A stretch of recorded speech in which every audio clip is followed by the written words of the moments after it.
başlayacağıq. Bismillahirrahmanirrahim. Elhamdülillahi Rabbil alemin. Vahdahu ve salatu ve selamu ala nebiyyina Muhammedin ve ala alihi ve ashabihi ecma'in. Amma ba'd. Fe inne astaqal hadithi kitabullah. Ve hayral hedi Muhammedin sallallahu aleyhi ve alihi ve sellem. Ve şerrel umuri muhtesatuhâ. Ve kulle muhtesetin bid'a. Ve kulle bid'atin dalâle. Və kullə dalalətin finnər. İlk olaraq sözsüz ki, qardaşlar, hər birinizi Allah subhanahu wa ta'alənin salamı ilə salamlayıram. Esselamu aleykum və rahmetullah. Və Allah subhanahu wa ta'alə hər birinizin ibadətlərini qəbul eləsin. Allah subhanahu wa ta'alə bu ayda bizi tam bağışlanan qullarını eləsin. Onun rəhmətini qazanan qullarını eləsin. Sözsüz necə görürsünüz ki, necədir? Bir yandan gözəldir, sevinirsən ki, Allah müvəffəq elədi və artıq bu gün 11 gün orucu tamamladın, düzdürmü? Bir yandan da ki, 11 günü getdi artıq. Yəni, ilk 10 günü getdi, ikinci 10'a daxil olduq, hətta ikinci 10'dan belə bir günü getdi. Yəni, görürsünüz necə tez gedir. Əlbəttə ki, bu nə qədər tez getsə də, insan yəni onu faydalı keçirsə, Allahın izni ilə sözsüz ki, sonra, həm Ramazandan sonra, həmçində ki, yəni o birisi dünyaya köçəndə artıq qənimətlə getmiş olar. Amma əgər insan bunu elə adi bir günlər kimi keçirirsə və özünü tərbiyə eləmirsə, nəfsinə qayıtmırsa, o halda yazıqlar olsun o insanların halına. Amma əgər belə qəflətə yanı, hətta bu ayda belə düşmüşdüksə, hələm tam deyil, bitməyibdir. Yəni, hələm 3də 1-i gedibdir, hələm özümüzə qayıda bilərik. Və insanın həmçində belə hədislər ki, hamınızın bildiyiz hədislər, onlar yəni insanı eləməli, titrətməlidir mümini. Çünki kim idi dua eləyən və kim idi amin deyən. Yəni, Cəbrail əleyhissalam dua elədi, Peyğəmbər s.ə.v isə yəni, bəşərin ən fəzilətli insanı, Allaha ən sevimli qul, o dua dedi, əmin. Yəni, ən az insan eləməlidir? Belə hədislər eşitəndə qəlbi titrətməlidir ki, birdən o hədisə daxil olaram. Üç şeydən biri nə idi orada? Amin dedi. O şəxs ki, Ramazana yetişər və o aydan bağışlanmamış çıxar. Onun burnu yerdən sürünsün. Düzdürmü? Yəni, yerdən sürünsün nə deməkdir? Yəni, sürütlənərək sözsüz ki, oda tullansın. Allah qorusun hər birimizi. Onun görə, nə eləmək lazımdır, qardaşlar? Yəni, çalışmaq. Yəni, necə ki, bilirsiniz, bu ay mədrəsədir. Yəni, insanın özünü düzəltmək mədrəsəsidir. Yəni, bu ay düzəldin, əlhəmdə Allahın izni ilə bütün il boyu inşallah özünü saxlasan, illik, ömürlük mədrəsə olacaq sənin üçün. Yox, əgər düzəltməsən, yəni bu ayda düzəltməsən özünü, fikir verin, yəni o bilsin ki, biz istəsək belə ayrı vaxtı, hərəmizin bir işimiz çıxar və yaxud da bir yerə gedəsi olarıq, bir problem çıxar, görüşə bilmərik. Görüşsək də hamı belə toplaşa bilməyəcək, düzdürmü? Amma görürsən, bu da Allahın rəhmətindəndir. Və Allah subhanahu ta'ala bu da tərbiyəsindəndir, bizi yəni tərbiyələndirmək üçün, necə yəni biz olmalıyıq, necə yəni cəmaat olmalıyıq, bir yerdə yapışmalıyıq. Yəni bu fürsətdir və o da bilsin ki, bu fürsət artıq da bir daha verilməsin. Və əslən, hətta belə verilsə, biz bunu necə qəbul eləməliyik? Yəni ki, bu fürsət bir daha olmayacaq. Çünki sələflər belə olublar. Necə olublar? Yəni, onlar nəinki oruçluqda, onlar hər bir ibadətlərini eləyərlərdi. Yəni, namaza duranda artıq onlar o namazı qalırlar necə? Sanki axırıncı namazları kimi. Və bu da belə. Yəni, artıq bu bizə verilibdir. Deməli, bundan istifadə edəcəyik. Necə istifadə edəcəyik? Maksimum necə bacarsan elə. Və həmçində görürsən, bir yaxdan yəni şeytanın üstünə turlayırdıq çox şeyləri, düzdürmü? Bugünkü gündə artıq nəfsə qayıtmaq məqamdır ki, bilirsən ki, bugünkü gündə əgər eləmirsənsə, deməli, nəfsindir sənə əmr eləyən. Yəni, o dərəcədə sənə vəsvəsə verə bilmir şeytan, nəinki Ramazandan qabaqçı kimi. deməli, nəfsi islah eləyəcək. Çünki elə o nəfs olacaq ki, Allah qorusun, insanı cəhənnəmə salan. Yəni, nə var eləyəcəyik? İndi hərən, əlhəmdə, müəyyən bir vaxtda yaşa dolubdur. Hətta belə cavan olsa insan, cavan olsa o demək deyil ki, o zavana ölüm gəlməz. Görürsən, insan misal üçün 10 ildir, 15 ildir, 20 ildir ibadətdədir. Quranı görürsən, səris oxuya bilmir və yaxud da Qurandan əzbərləməyib nə qədərsə və yaxud da ki, o bildiyi surələrin təfsilatını bilmir və yaxud da görürsən ki, namazdır, qılır, ərkanlarını bilmir, vacibətlərini bilmir, şərtlərini bilmir və çox şeylə sədalamaq olar. Və insan nə etməlidir? Qardaşlar, heç vaxt gec deyil. Əsas odur ki, başlamaq. Başla və əvvəldən başla, yavaş-yavaş Allahın izni ilə özünü islah elə. Çünki biz özümüzü islah eləməsək, onu necə olacaq? Yəni, ailəni necə islah eləyəcəyik? Təsəvvür elə, gəlirsən evə, telefondasan. Ola bilsin ki, Quran oxuyursan, kitab oxuyursan, necə ki, bunu dəfələrlə qeyd eləmiş. Amma uşaq onu görmür, qardaşım. Uşaq onu görür ki, atam mənim telefondadır. Və ona deyirsən ki, qoy qırağa onu. Sənə onun sözü lazım deyil. Sənə onun, o səndə sənin əməllərini görür. Və biz də bugün gündə elmli olmasaq, tutaq ki, bir müəllim tutmuşsan öz övladın üçün, ona dərs deyir. Sənin elmin olmasın, necə biləcəksin o uşağı müəlliminə örgədir? Neynir? Neçə insanlar olub ki, övladları çaşıbdır, azıbdır. Yəni, pis yola düşübdür.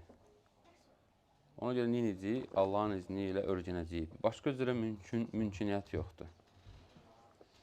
Sözsüz ki, həm yalnız Allah subhanahu wa ta'ala qardaşlara məxsusdur. O Rəbbimiz ki, aləni insan üçün rahatlıq, qəlbi üçün sığınacaq və fitnələrdən qorunmaq üçün səbəb etdi. Yəni, Allah subhanahu wa ta'ala. Mömin kişinin böyüklüyü yalnız ibadətlərin çoxluğu ilə deyil. Yəni, o demək deyil ki, mömin kişi ibadətlər çox eləsin. Yəni, və yaxud da ki, onunla ölçülmür. Onun böyüklüyü, uşaqlar dənsə edə bilərsiniz.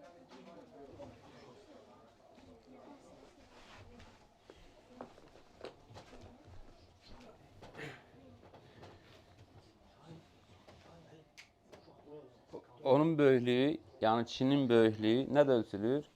Ailəsinə olan məsuliyyəti ilə. İnsan görürsən, qardaş, sən çünki ona görə, o ailənə görə məsuliyyət daşıyırsan və o ailənə görə sorumlu olacaqsan Allah qatında, Allahın izni ilə, sözsüz ki.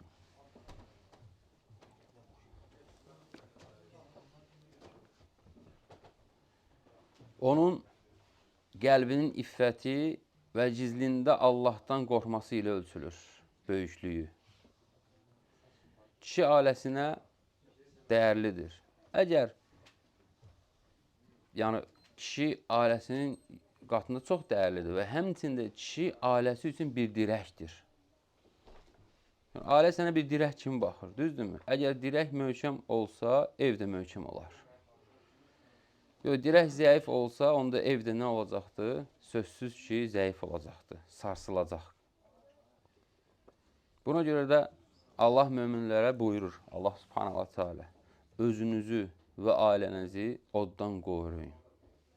Çünki yəni, sən birinci özünü qorumalısan. İkinci mərhələdə kim gəlir? Yəni, ailən gəlir. Özünü qoruyamaya, sən ola bilməz ki, ailəni qoruyasan. Və yaxud da ki, ola bilməz ki, sən deyəsən, o sözdə bərəkət olsun. Sən özün, misal, günah içlərində bat, düzdürmü?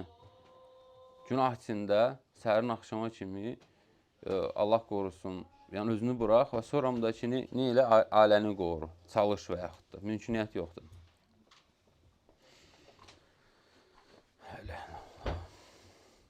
Sözsüz ki, bu ayə, qardaşlar, böyük yanı bizə yəni istiqamət bildirən bir ayədir. Yəni, insan necə olmalıdır həyat tərzində.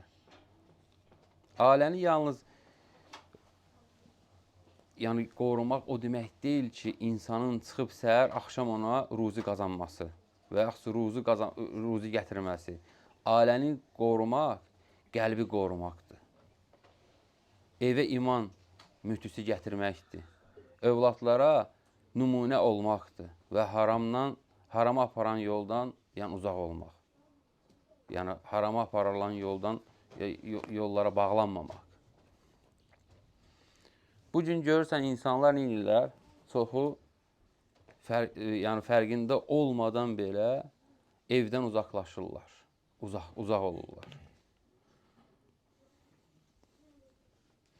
Lakin fitnələr isə fitnələrə yaxınlaşırlar. Sən evdən artıq uzaqlaşdınsa, sözsüz fitnəyə düşəcəksən.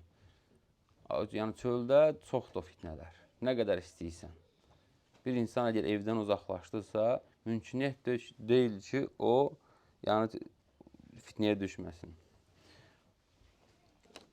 Yəni, saatlarla çöldə olmaq, səbəbsiz məclislər, uzun söhbətlər və boş gəzinti qəlbi neynir? Sərtləşdirir və ailə ilə olan bağlantını zəiflədir.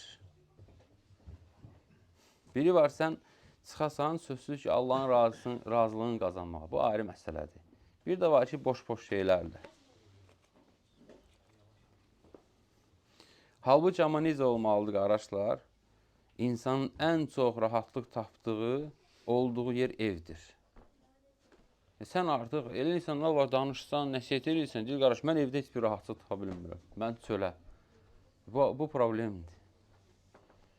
Həqiqi mənada çox böyük problemdir.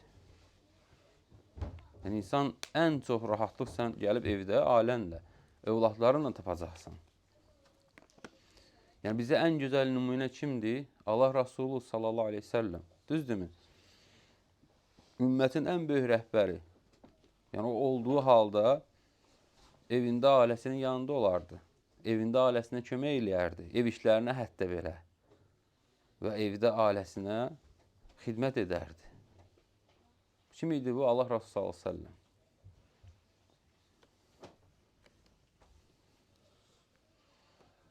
Və bu nəyi göstərir? Yəni, Allah Rasulü sallallahu aleyhi ve sellem əgər bizə nümunədirsə, ən güclü kişi, ən gözəl nümunə bizə olan, düzdürmü? Evə bağlı idisə, bu onu göstərir ki, evə bağlılıq heç də yəni zəiflik demək deyil. Bəziləri belə vəsf edirlər bunu, ki, evə bağlılıq zəiflikdir. Xeyr, əksinə, salih kişinin xüsusiyyətlərindəndir. Çünki evdə keçən vaxtlar və yaxud da evdə keçilən saatlar bəzən çöldə keçilən uzun illərdən daha bərəkətli olur. Sən o ki, çöldə yəni illər boyu gəzəsən, amma evdə bir neçə saatın içində keçirtdiyin o sənə daha bərəkətlidir, nəinki o çöldə illər keçirtdiyin. Çünki evdə nə var? Sevgi var, məsuliyyət var, dua var və Allah razılığı. Həmçində Allah razılığını aparan gizli əməllər var. Yəni, sən onu çöldə elə bilməyəcəksən. Düzdürmü? Amma sən onu harada eləyəcəksən? Evdə. Gecə duracaqsan. Harada eləyəcəksən gecə ibadətlərini? Evdə. Hamının yatdığı halda. Amma çöldə elə bilirsən onu heç cürə. Xüsusilə də, qardaşlar, övladlar üçün atanın evdə olması böyük bir nimətdir. Uşaq atasını gördükcə neyinir? Özünü təhlükəsiz hiss edir. Və yaxud təhlükəsiz yaşayır. Davranışı, uşağı yəni o davranış dəyişir. Yəni, atanın davranışı ilə uşaq öyrənir. Sən ola bilirsin ki, deyəsən bir söz, yəni evdə çalışmaq lazım deyil, səni görəndə qorxsunlar, səni görəndə ürksünlər. Yox. Sənin əməlini, sənə baxıb odur insanı tərbiyə edən, odur sənin, mənim övladlarımı dəyişən. Amma biz desək bir şeyi, başqa bir şey eləsə, heç də yəni ki, heç vaxt ola bilməz ki, nə evdə zövcələrimizi islah eləyək və yaxud da ki, övladlarımızı islah eləyək. Mümküniyyət yoxdur. Yalnız davranış. Və həmçindəki övladların yəni davranışını dəyişəcək və gələcək ailə həyatının yəni modelini o artıq atanın davranışından quracaqdır.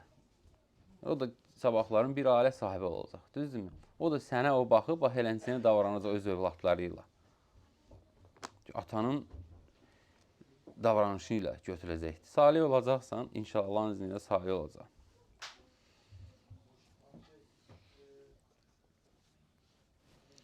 Amma ata evdə olmazsa, bu boşluğu heç bir şey doldura bilməz.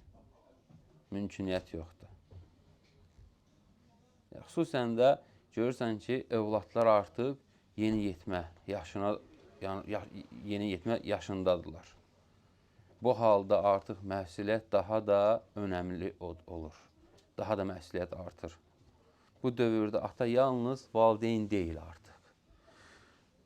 Ata həm də dostdur, müəllimdir və istiqamət verən şəxsdir.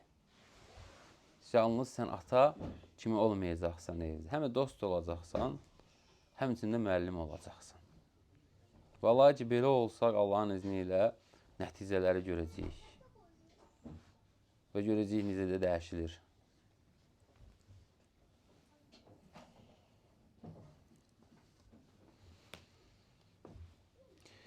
Yəni, qardaşlar, indi bu sadaladıq və biz ailəni qorumaq üçün nə etməliyik?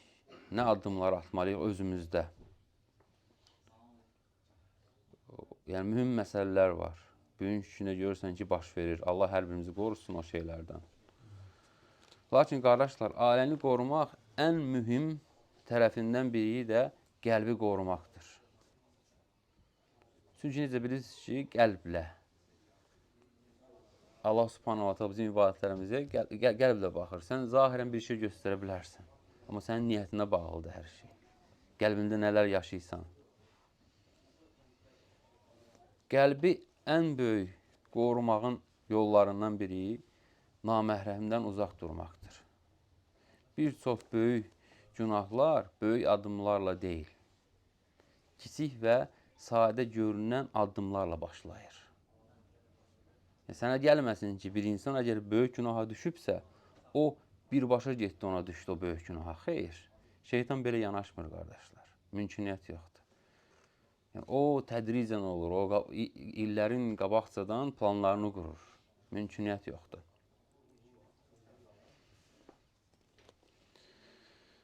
Və necə ki, Allah subhanahu wa ta'ala bizə bildirir, zinaya yaxınlaşmayın. Fikir verin, deməli, yəni zina etməyin, zinaya yaxınlaşmayın. Yəni, burada baxsaq, yəni ona aparan addımlardan gedir söhbət. Yəni, Allah subhanahu buyurması bizə məhz buna görədir ki, yəni ona aparan addımlardan uzaq durmaq. Yəni, günah özü deyil burada. Ona aparan yollar, ona aparan addımlar, ondan uzaq olmaq.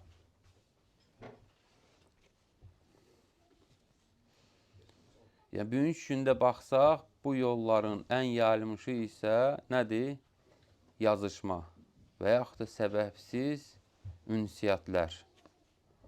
Görürsən, məsələn, insanla başlayır, ünsiyyət harası bir zarafat elədi, harası bir söz tulladı, harası nətərsə oldu, nömrəsi düşdü, bir nöqtə atdı, bir nə atdı, bu hamısı nədir? Bu o addımlardır. O addımlar ki, aparır bax ora. Allah qorusun.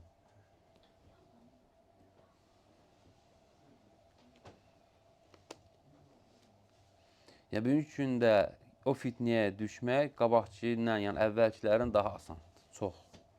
Çox asandır. Bir mesaj, bir yazışma, bir zarafat və qəlb yavaş-yavaş bağlanmağa başlayır.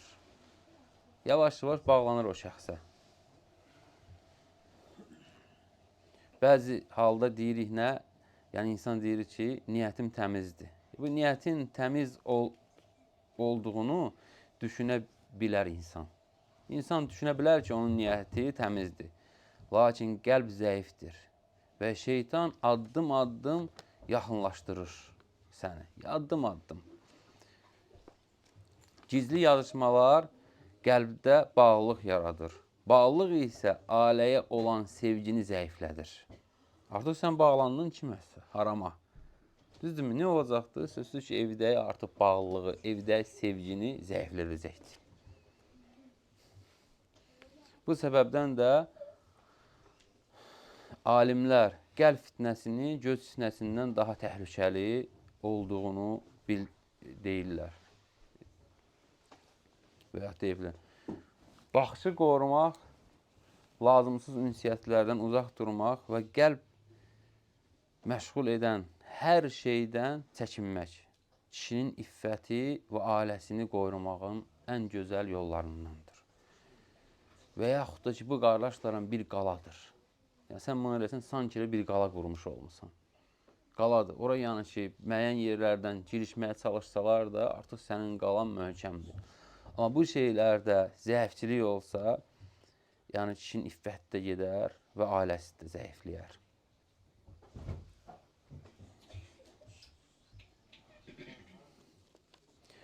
Amma naməhrəmlə gizli görüşmək və yaxud da ki, yəni təklikdə qalmaq, bu isə daha böyük təhlükəli məsələdir. Necə bilirsiniz ki, Allah Rasulü s.ə.v nə dedi? Yəni, kişi bir qadınla təkləşərsə, onun üçüncüsü şeytan olar. Yəni, necə ki, qeyd elədik, qardaşlar, yəni şeytan insanı bir anda böyük günaha salmır. Əvvəl qəlbi yumuşaldır, sonra sərhədləri zəiflədir. Sərhədlər zəiflədirmi? Və sonda insanı peşman olacağı qapıları açır. O peşman olacaq qapı açılandan sonra artıq gec olur. Bir də olsa görürsən, artıq getdi hər şey. Allah qorusun. Bugünkü gündə bu şeylərə niyə görə danışılır? Çünki qardaşlar, yəni çox asanlaşıb hər şey. Allah hər birimizi qorusun.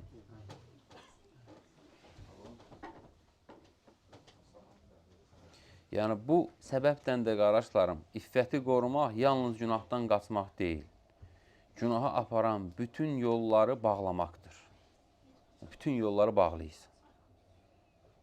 Bağladın Allahın izinə. Görün, bu yoldan sənə gəlir nəsə, onu bağlayacaqsan. Görün, bu yoldan gəlir, onu bağlayacaqsan.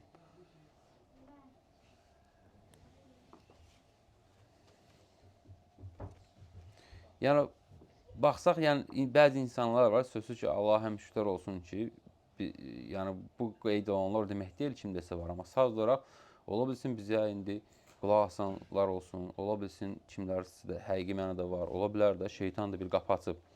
Yəni, naməhrəmdən uzaq durmaq kişi əslində özünü məhrum etmir.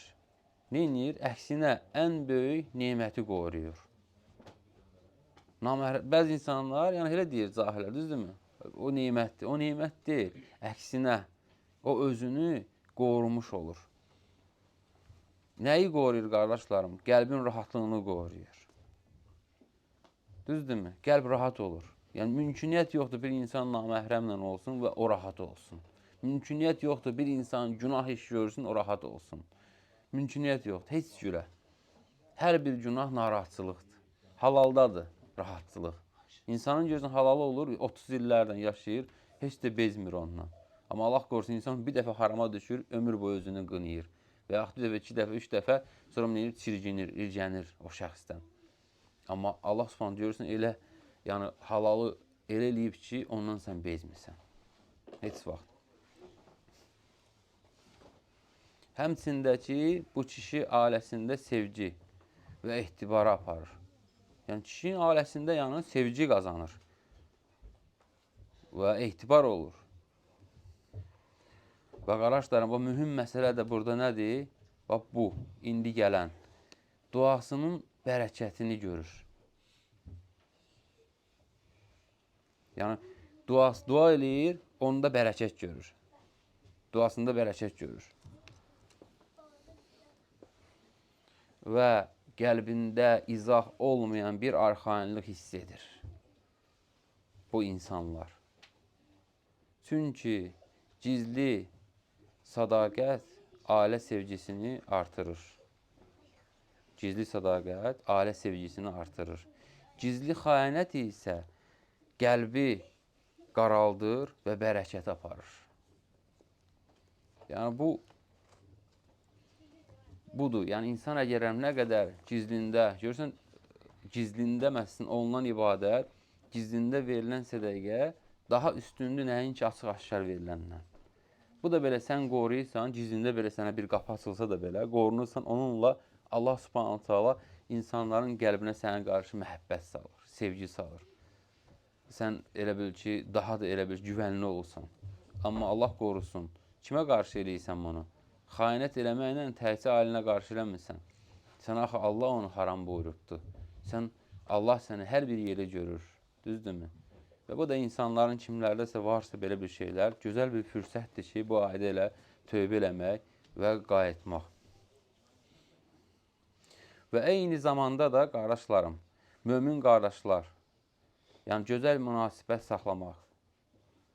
Sözsüz ki, bu da mühüm məsələlərdəndir. Yəni, mömin qardaşlarla gözəl münasibət saxlamaq, bu da mühüm məsələlərdəndir. Qardaşlıq, yəni imanın şirinliyindəndir. Və müminin möminə nə idi? Dayağıdır. Müminin möminə dayağıdır. Lakin hikmətli kişi qardaşlıq ilə ailə münasibətini aid eləməlidir. Yəni, arasında tərazlamağı qorumalıdır. O qardaşlarını sevir. Sözsüz ki, bu gözəl bir ailə, yəni gözəl bir işdir, çox. Lakin ailəsini də unutmaz. Mömin kişi qardaşlarını sevər, amma ailəsini də unutmaz. İnsanlarla gözəl davran edər. Lakin boş məclislərdə vaxtını israf etməz. Sən gözəl rəftar eləmək, amma gözəl rəftar o demək deyil. Orada boş məclis isə sən onlara oyacaqsan, boş-boş vaxtını keçirdəcəksən. Hansı ki, sənin o vaxt sənə verilibdir. Hansı ki, sən sayılmış vaxtların ibarətsən. Hər vaxtın, hər saniyən sayılıbdır. Sənin belə nəfəslərin sayılıbdır. Sənin göz qrupun belə sayılıbdır. Necə ola bilər ki, sən onu boş məclisdə keçirəsən? Və xüsusən də bu ümumiyyətcə, yəni möminə yaraşan bir şeydir. Xüsusi olaraq da qardaşlarım, yəni sələf, salihin yolundan gedənlərə ümumiyyətcə yaraşmaz. Bəzi şeylər deyirlər ki, bu məkruhdur, bu mübahdır, olar bunu. Subhanallah, nə vaxtdan bunu belə aid elədiniz? Siz bilirsiniz, bunlar heç bir Allah Rasulü s.ə.v dövründə, sahabilərin ilk dövründə yox idi belə şeylər. Onlar bir şey bilirlərdi, haramdır, olar və yaxud da olmaz. Siz götürməsin, domino olsun. Biri deyir ki, bu axırı haram deyil, haram deyil və sənin vaxtın, sən o vaxtı keçirirsən orada, boş-boşuna və o necə olacaq, sən o vaxtdan sorumlusan. Sən o vaxtı deyib 5 ayə oxuyarsan Quran, bir dənə ayə əzbərləyərsən və yaxud ailənlə vaxt keçirərsən, ailənlə sörgə edərsən, ailənin ehtiyacını və yaxud valideynlər sağsa, valideynlərə qulluq eləyərsən. Düzdürmü? Əlhəmdülillah. Bu boş məclisdən uzaq durmaq, mütləq. Bu möminlərin sifətlərindəndir.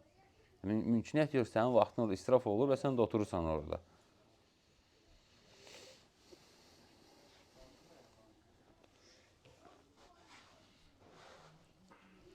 Və yəni qardaşlıq edər, lakin qəlbini fitnəyə aparan, yəni məclislərdən uzaq durar. Bu tarazlığı salih kişinin ən gözəl xüsusiyyətlərindəndir. Qorumalısan. Bəli, yoxsa belə məsələn görürsən ki, nə edir? İnsan da gedir saat 2 kimi, 3 kimi və yaxud da gəlir hər gün ailə yatıbdır. Çıxır evdən, işə gedir, uşaqlar məktəbdədir və belə. Nə uşaq ata özü görür, nə ailə və sonra da ailədən nəsə gözləyirsən və yaxud da deyirsən ki, mənim övladım böyüyür, mən öləndən sonra deyir, budur, ən gözəl sərvətdir də mənə dua eləyəcəkdir. Necə sən onu qoyub gedə bilərsən ki, elə fikirlərsən, sən onun üçün çalışmadın. Çalışmadın və çalışmırıq. Allah qorusun. Allah Subhanallah hər birimizi qorusun qardaşlar günahlara düşməkdən. Allah bizi rəhim eləsin. Allah Subhanallah bizi onun dinini öyrətsin və sələfin fəhmi ilə başa düşən qullarını eləsin və biz irəlilətdən sonra geriləməkdən qorusun və həmçinin haqq kimi başa düşüb ona tabi olan qullarını eləsin və batil də batil kimi görüb ondan çəkinən qullarını eləsin. Allah daha doğrusunu bilir. Subhanakallahumma bihamdik. Əşhədu ən la ilahe illə əntə əstəğfiruka və etûbu ileyk.